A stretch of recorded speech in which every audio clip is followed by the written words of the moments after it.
Hi, I'm Cheryl Leach. In this problem, we're going to be using logarithmic differentiation to help us find dy dx. So let's go ahead and look at my function. It's quite complicated, and if I try to do the derivative right off the bat, what am I going to need to use? Well, the main operation is a quotient, so I'll need the quotient rule, but inside the quotient rule, I'll need a product rule, I'll need multiple applications of the chain rule. It's going to be quite complex. So instead of diving right into the derivative, I'm going to use a process called logarithmic differentiation. In this process, I'm going to begin by taking the natural log of both sides of my equation. I have to be a little careful when I do that because I'm not allowed to take the natural log of 0 or a negative number. But if we look at my expression, x squared is positive, that square root will be positive, and the denominator will be positive. So I'm okay in that sense. Y will definitely be a positive number. So I'm going to take the natural log of y equals the natural log of my quantity, x squared times the square root of 3x minus 2 all over x plus 1 squared. Okay, now how is this helpful? Well, I have several laws of logarithms that will allow me to expand that logarithmic expression. So this part is all algebra. I have the natural log of y equals. Now the natural log of two things that are divided is the same thing as the natural log of the numerator minus the natural log of the denominator. All right, I have another logarithmic property that says that if I take the log of two things that are multiplied together, it's the same as the log of the first factor plus the log of the second factor. So again, with some algebra, I can rewrite this as the natural log of x squared plus the natural log of the square root of 3x minus 2. And I still have minus the natural log of x plus 1 quantity squared. Okay, yet another law of logarithms. When I have the log of something raised to a power, I can pull that power down in front. And it's the same thing. So again, one more algebra step. The natural log of x squared is exactly the same thing as 2 times the natural log of x. Now in this term, remember that I can write a square root as 3 minus 2 raised to the 1/2 power. So I can use that same property, pull down the 1/2, and write this as 1/2 times the natural log of 3x minus 2.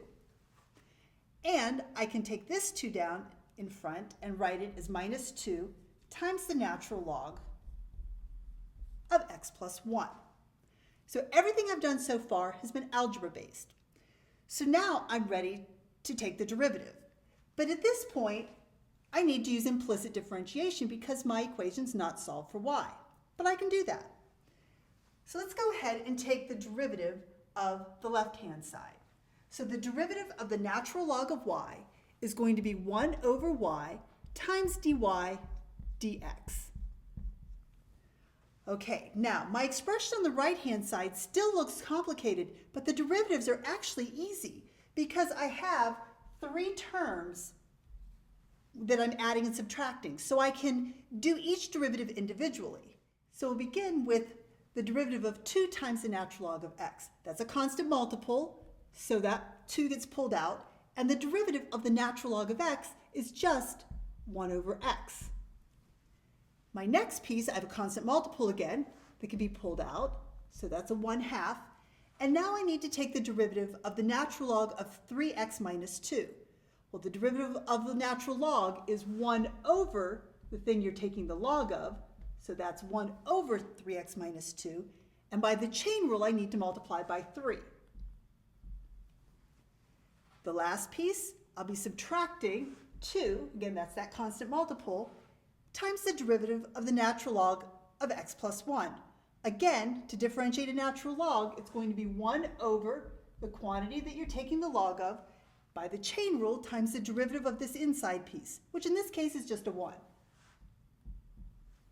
So even though there were several differentiation steps, they were all quite simple.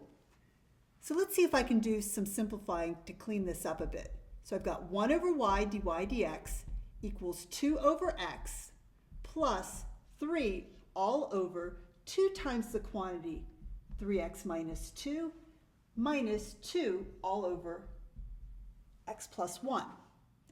Okay, I want to solve for dy dx, which means I need to multiply both sides of my equation by y. So dy dx is going to equal y times the quantity 2 over x plus 3 all over 2 times the quantity 3x minus 2 minus 2 over x plus 1. Now, when I differentiate implicitly, it's often okay to have x's and y's in your answer. But notice in this problem, it's just a y. And I know exactly what y is, so it's going to be easy to make a substitution so that my entire answer can be in terms of x. So I'm going to replace the y with x squared times the square root of 3x minus 2 all over the quantity x plus 1 squared, and then that will be multiplied by the quantity 2 over x, 3 all over 2 times the quantity 3x minus 2, minus 2 all over x plus 1. And that's my derivative. I hope that was helpful. Thanks.